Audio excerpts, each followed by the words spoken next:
CNE Televisión, Universidad Nacional de Colombia, presenta.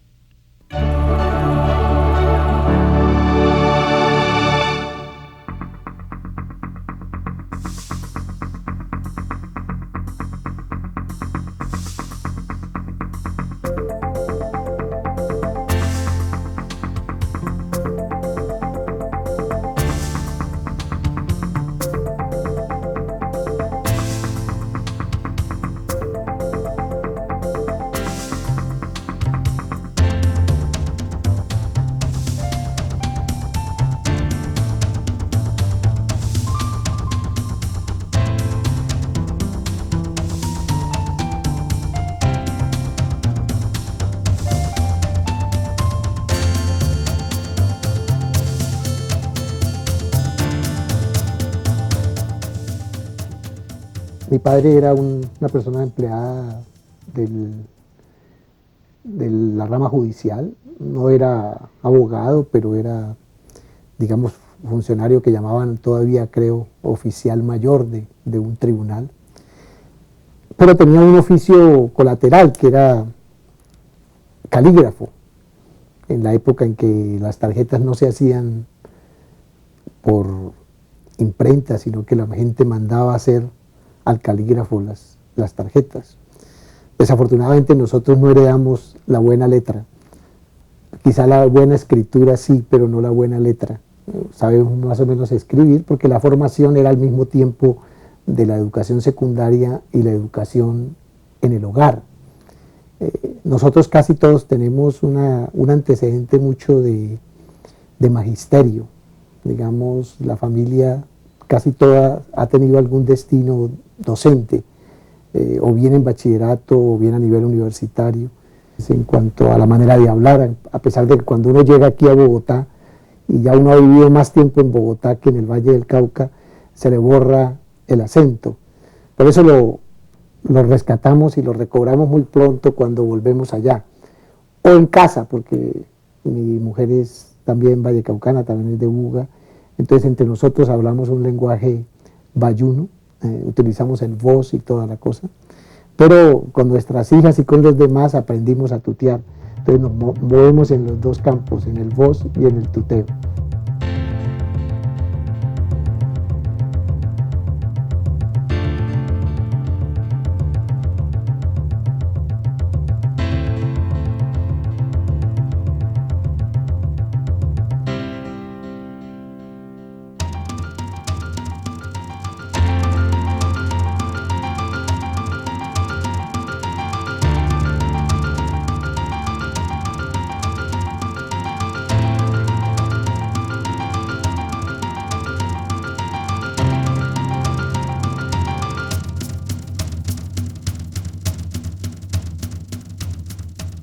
Pero no fui el mejor estudiante, pero sí fui aficionado a los centros literarios especialmente, es decir, tenía un poco ya la inclinación hacia el área de ciencias sociales, y los espacios que había en los colegios eran un poco los centros literarios, que también servían un poco para la expresión política.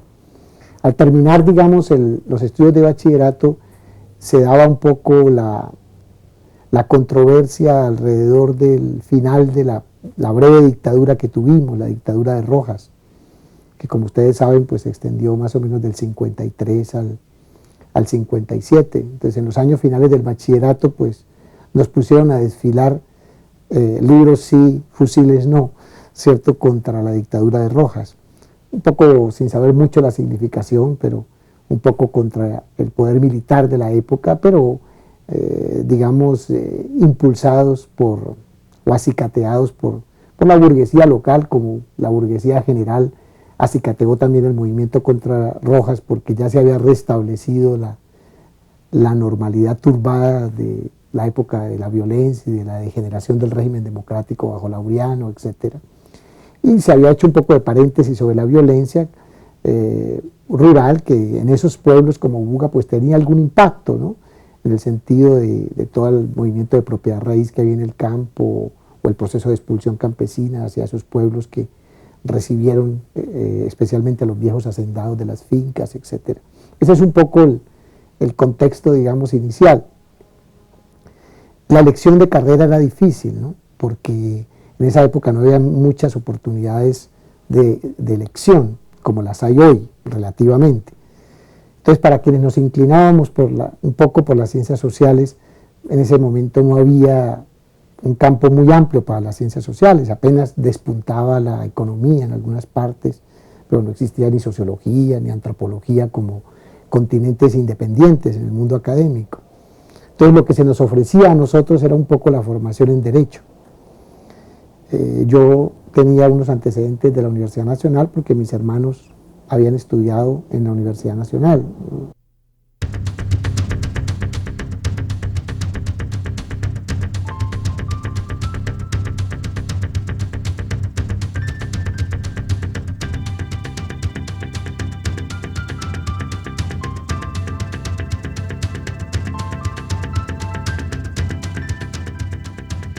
Las tomas de la universidad no eran de un edificio aislado, las tomas eran de la totalidad de la universidad y habían brigadas para vigilar cada uno de los edificios. El campus universitario se llenaba de buses, de troles, que nosotros mismos teníamos que vigilar para que ciertos grupos que ya existían en la época no los fueran a quemar. Los buses y los troles se tomaban en las calles de la ciudad y se llevaban adentro de la universidad.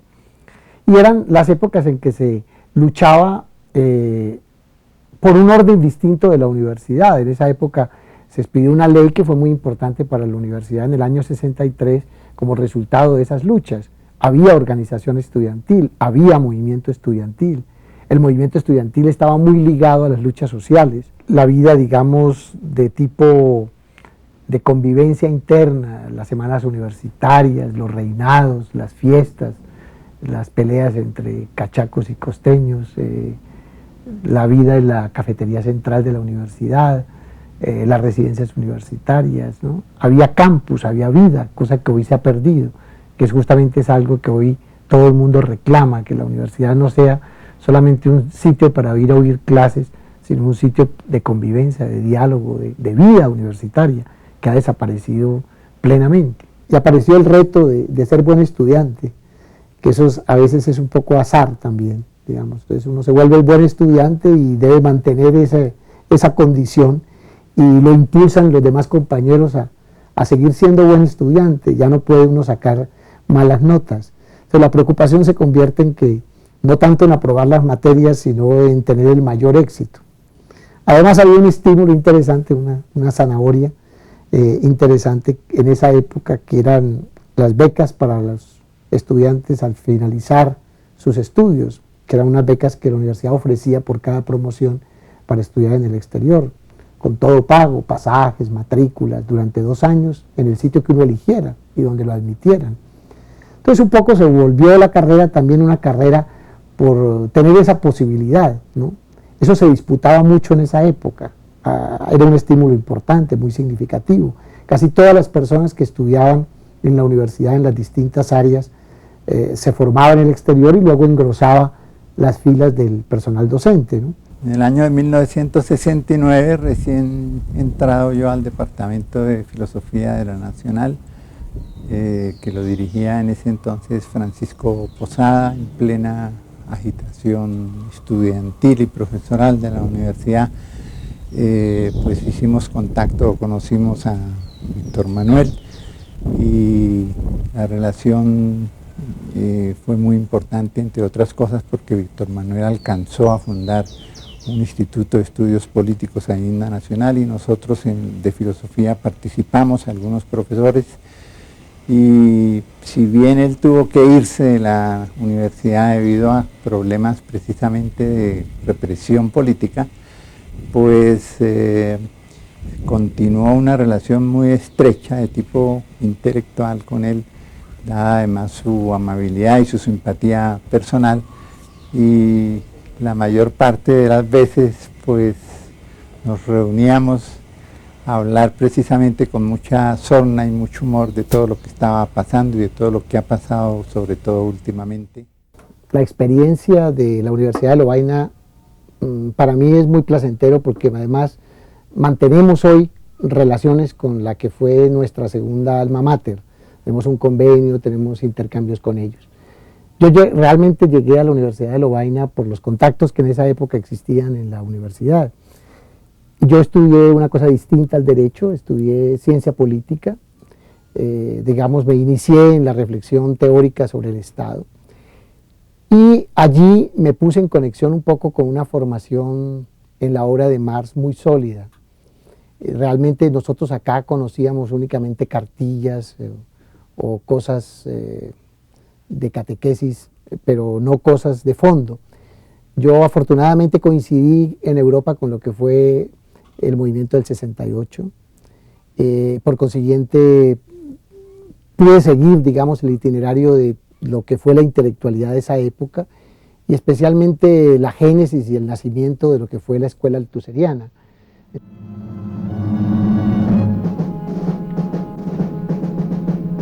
Allez, roulez, roulez tambour, pour ceux qui meurent chaque jour, pour ceux qui pleurent dans les faubourgs, pour Hiroshima.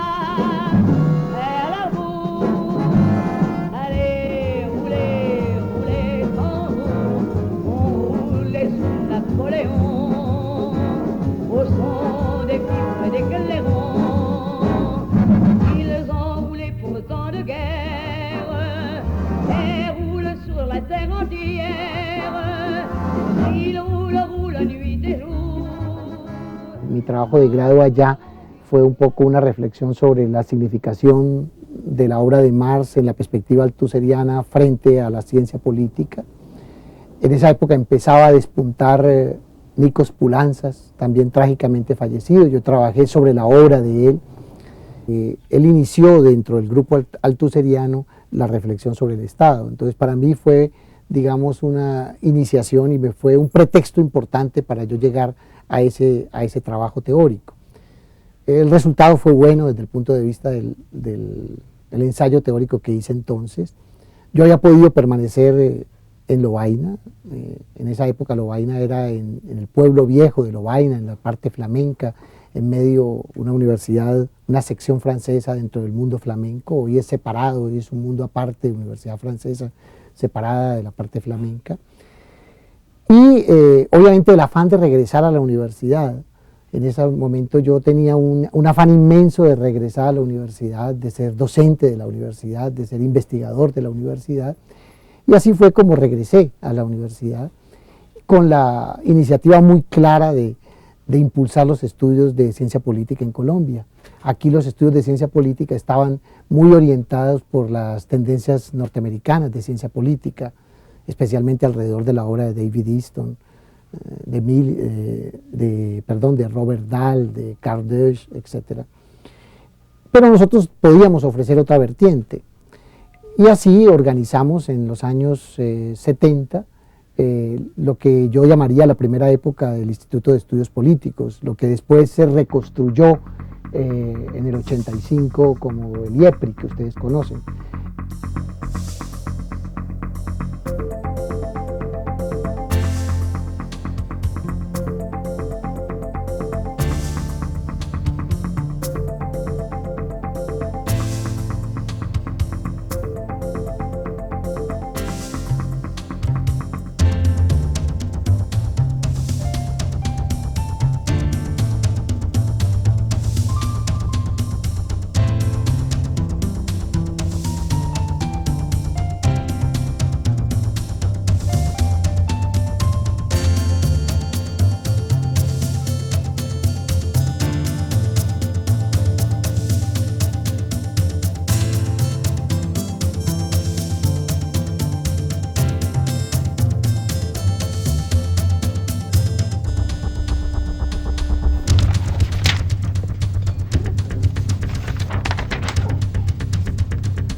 con apoyo en Ciencias Humanas y Derecho y con la participación de profesores de ambos, organizamos un programa de especialización y alcanzamos a desarrollar algo de investigaciones. Tuvimos una pequeña revista que se llamó Revista Colombiana de Ciencia Política, que solamente tuvo un número. ¿Por qué? Porque ese experimento se vio interrumpido, en primer lugar, por un movimiento muy importante de los 70, 71, que fue un movimiento universitario no solamente de la nacional, sino de todo el país. Era una época de represión muy fuerte en las universidades, la llamábamos en esa época la época de los rectores policías, en que pues nosotros nos ligamos mucho al movimiento profesoral, y el movimiento profesoral marchó bastante del brazo con el movimiento estudiantil. Era la época pues en que había Movir y socialistas y Juco y todas las expresiones políticas que hoy han desaparecido, ¿no? Eran otros momentos. Ese movimiento confluyó en algo que se llamó entonces el cogobierno. Llegó al Ministerio de Educación Luis Carlos Galán por primera vez. Él recogió el cogobierno y se organizaron unas elecciones en la universidad que fueron el único experimento de cogobierno en la Universidad Nacional, que duró muy poco. Fue la época en que le quemaron el carro a Galán en la primera reunión del Consejo Superior Universitario, ahí al frente de la Facultad de Medicina. Luego en las elecciones del 72, de Mitaca, que llamaban entonces, se consolidó, digamos, la administración Pastrana de la época, y eso fortaleció la posición del régimen frente a la universidad. Entonces, lo que era una cosa muy pujante fue arrasada nuevamente por la represión, y nombraron un rector altamente represivo como fue Luis Duque Gómez, y por allá a la altura de noviembre pues hubo una expulsión masiva de profesores y estudiantes, y fue el momento en que tuvimos que abandonar la universidad, y la abandonamos durante 13 años. Yo no regresé a la universidad sino en el año 85.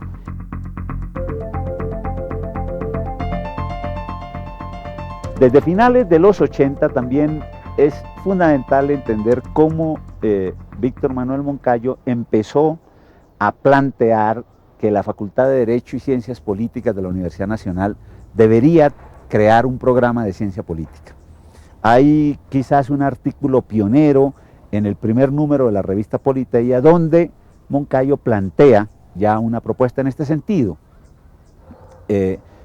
Y progresivamente otros profesores que estábamos más en esa área de formación de ciencia política, también empezamos con Víctor Moncayo a acariciar esta idea, a tratar de aclimatarla, y va a ser finalmente durante 1993 y 94, donde con la conducción de Víctor Manuel Moncayo, con el aporte de otros colegas, que vamos a lograr que la Universidad Nacional cree el programa de ciencia política.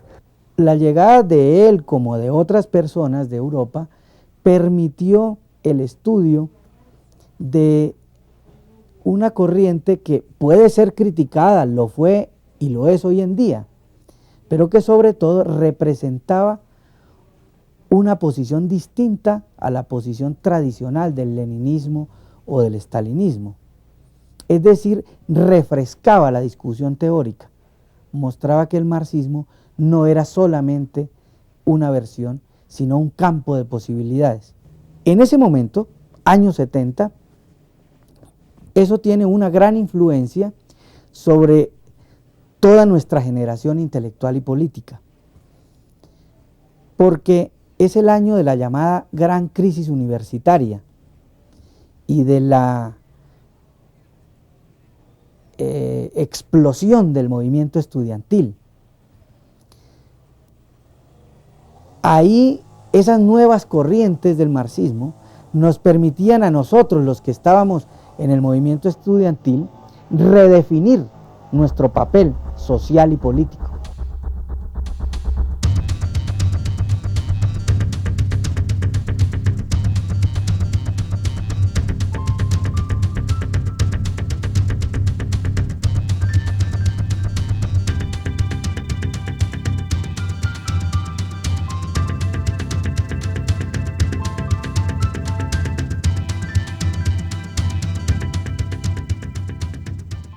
en la Universidad de los Andes, en la Facultad de Derecho, en los años 70, Víctor Manuel Moncayo fue un profesor muy importante para los que estábamos en sus clases de Derecho Administrativo. Nadie lo entendía, era lo primero porque estábamos acostumbrados a estudiar básicamente Derecho, y Víctor Manuel nos enseñaba la lógica del Estado y le daba una dimensión política, si se quiere, al estudio del derecho, y para nosotros fue una sorpresa muy grande encontrarnos con esa nueva dimensión. Era muy difícil entenderlo, pero al mismo tiempo, cuando uno entraba en su manera de pensar y en su lógica, pues aprendía muchísimo. Entonces fue una persona muy destacada y muy importante para esa generación que se formó en los Andes en los 70s. No tuvo mucha participación política, aunque al mismo tiempo estaba de profesor en la Universidad Nacional, y tuvieron el paro famoso de los años 70 en la Nacional, en la que fueron destituidos varios rectores y fueron expulsados Víctor Manuel y Ciro Angarita, entre otros profesores. Pero curiosamente en los Andes pues era una universidad privada y su actividad se restringía a grupos de estudio y a investigaciones con algunos estudiantes. Yo participé en varias investigaciones, en una en particular sobre la eficacia del derecho con él y con Ciro Angarita, y también trabajamos en un proyecto de sistematización de leyes. La teoría política de Víctor Manuel siempre estaba presente en todas sus actuaciones y actividades, supremamente teórico, supremamente sofisticado, difícil de entender por el nivel de lógica y de pensamiento que maneja. Entonces, ese es Víctor Manuel.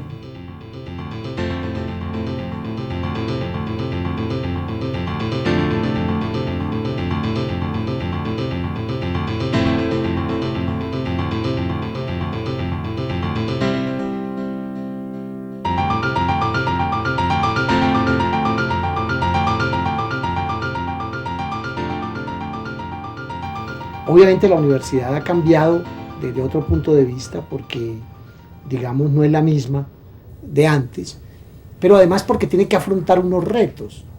Ella está inserta en un mundo distinto, y las funciones que tradicionalmente se le han asignado en el campo de la producción de ciencia o de la formación de profesionales, etcétera, eso se ha redefinido.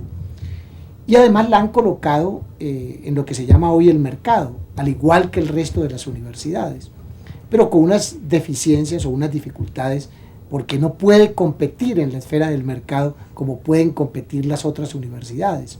Ni siquiera está en pie de igualdad con las restantes, y cada vez más pierde sus prerrogativas, sus privilegios, que es un debate que hemos venido dando hace unos 2 o 3 años desde que se expidió el nuevo estatuto de la universidad. Ahora, eso tiene también consecuencias en el orden nacional, que es un poco las dificultades que existen para articular un nuevo discurso político, o nuevas organizaciones políticas, nuevos movimientos sociales. La crisis, para utilizar esa expresión que es un poco cliché, se traduce en eso, en que el mundo del trabajo no se reencuentra con nuevas organizaciones y nuevas luchas, que la misma juventud redefinida desde el punto de vista subjetivo no encuentra nuevas metas, no se define por nuevas metas, no tiene que abrazar, ¿no? Es lo que sucede también en la estructura de todas las relaciones, inclusive de las relaciones interpersonales. Eso es algo que de muchos ángulos se viene trabajando, y hay una especie de renacer de eso. Es muy pequeño, son algunos balbuceos, y hay que estar como sintonizado con esas iniciativas, digamos, en el campo del análisis teórico y de la reflexión política, que deben germinar, tarde que temprano han de germinar, con estos actores de hoy o con otros actores distintos. Y un poco lo que uno puede contribuir a eso es a crear condiciones para que eso ocurra, que es un poco la tarea que modestamente hemos tratado de realizar en la universidad.